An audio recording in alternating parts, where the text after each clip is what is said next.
Hey, what's up guys? My name is Josh and today we're going to be talking about the Drop THX AAA1, also known as the AAA1 linear amplifier. Right before we get into it, this is a pre-production model that Drop did send out. They're not paying or asking me to say anything good or bad about this product, and you can pre-order this if you want to on their website. All links to everything that I talk about in this video are going to be down below. So this amp and amps like it are built specifically to bridge a gap. And that exists with people who want something that is relatively on the budget side for cost, but has really good specs and a decent amount of power and reasonably enough power to drive almost all headphones on the market, except for very, very few. And I think initially there's going to be a lot of questions of like, why would you get this over something like a shit Magnus, which also has really good specs, but offers a lot more power and is balanced and is a generally more versatile device. And the truth of that is that I don't think Balance is ready to be a dollar for dollar contender at the price range. The balanced amps are, but when you buy a balanced amps, you have to consider other factors like cable costs. You have to consider if your headphone can even run balanced, and you have to consider the cost of potential DACS to run a fully balanced system if you're trying to get into that. So generally speaking, it's not just the cost of amps and cables alone. For a good balanced cable for, an HT6XX, if you go with Periapp, that's like 40 to 60 bucks just for one cable for one headphone.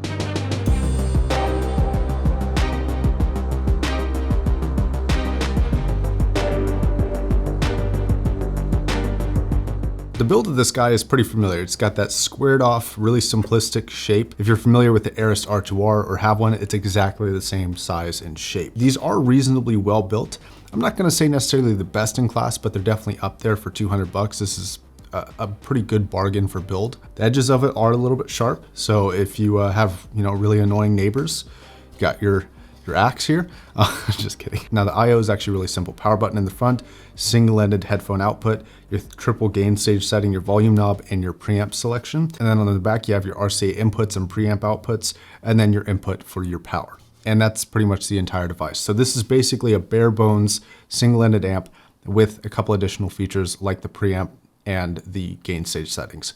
Now, speaking of these gain stage settings, this is something that I see a lot of companies not handle too well. I actually really like the triple gain stage settings over something like Schiit's dual gain stage settings. And the reason why is because the jumps between different gain stage settings are not big enough to really be problematic. So with Schiit, for example, they're always this big jump for me. Very rarely are they like a minor jump in power, but the triple gain stage setting allows for really fine-tuned adjustments for your power. Speaking of power at max, this will put out about 2.7 watts into 32 ohms. It's a little bit lower before and after that. And obviously as you get higher in impedance, it gets lower and lower in power, just like every other amplifier. Now, when you compare against things like the Magnus, which has, I think 5 or 6 watts at 32 ohms, it doesn't quite compete, but honestly, 3 watts at 32 ohms is a shitload of power, and it will genuinely power the majority of headphones. I'm even powering Diana 5s off of it. And that's a very hard headphone to run. And the clarity of this system is really phenomenal with that headphone. But this amplifier isn't really designed to be just an overkill powerhouse. It actually has some of the best specs in class and some of the best measurements in class. The THD is extraordinarily low, and the signal to noise ratio is also very, very good. I think it's either 130 or 140 dB, which is insane. And that's really where this amp starts to sort of outshine some of the competition from $200 and below, is the measurements, not necessarily the power or the features. Now, the sound quality coming out of this is very, very similar to the existing THX line, both the DAC amps from Monoprice, the 887 from Monoprice, and the 789 from Drop. It's a very precise, almost clinical sound. It's extremely fast. It's got no extra frills, no extra this or that. It's not going to help your music in any way. It's basically just putting out the signal exactly how it comes through. It is incredibly transparent, and it's really at $200 and unreasonably good, very clean sound. So to kind of further explain the sound quality, if you've never heard it, it's like relentlessly precise. It's crazy fast. The bass response is incredibly clean, but not bloated. It's also not got the typical shoutiness of kind of lower tier amps of kind of yesterday. Amps like 5 years ago that were under $500, generally speaking, had this weird shoutiness effect. They may have had a lot of power, but the specs and just the way that it performed its job just led to this sort of shouty, jumpy design. That's not really what you get with this amp at all. It's a very clean, very linear sound. It's very crisp. Last thing I want to mention about the sound here, the noise floor is dead silent. I've been listening to the Empire Ears Odin on this and the Fur M5, which are both really sensitive high-end IEMs. The noise floor is none. Like it's practically zero. I cannot hear it hardly at all. Okay, now let's talk about some competition for this amplifier. The Asgard 3 is probably the most direct, most applicable competitor to the one linear amplifier. Now, a brief summary of this comparison, the Asgard 3 is a little bit better built. It's got similar features in terms of what it can do, but it does have a little bit more power, but it doesn't nearly have the same spec capability as the one linear amplifier. So you sacrifice a little bit in power, not a whole lot, but a little bit, for something that has better measurement capability. At least the measurements that Drop has posted on the website. Because this is on pre-order, I haven't seen any independent measurements, and we'll talk about that in a second. So Asgard 3 or one linear amplifier.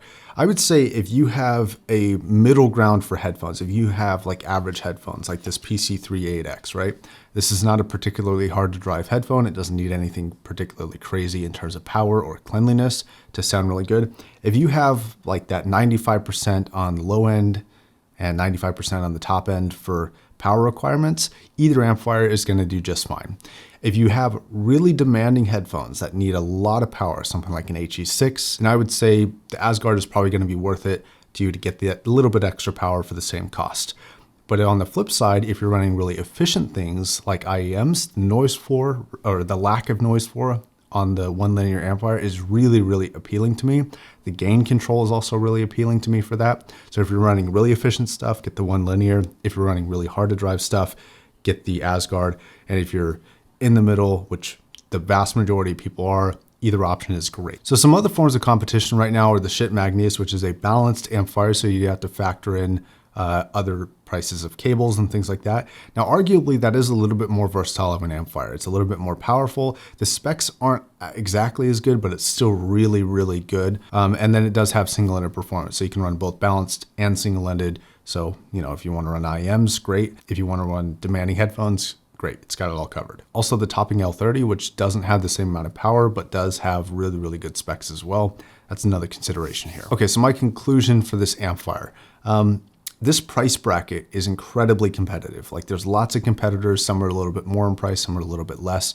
And they're all getting really good at sounding really, really good and having really good measurements. So it's a very competitive environment. I think the one linear does a good job of distinguishing itself through its measurement capability. And to call this anything less than a good product, I think would be false. But ultimately at the price, I think if you're just after specs, I think it might be worth it too, but there's a lot of other factors that other amps have going for them that might be better options. Now, I think at $200, it's fair, but it's not something that I think is like, you know, stealing the entire show.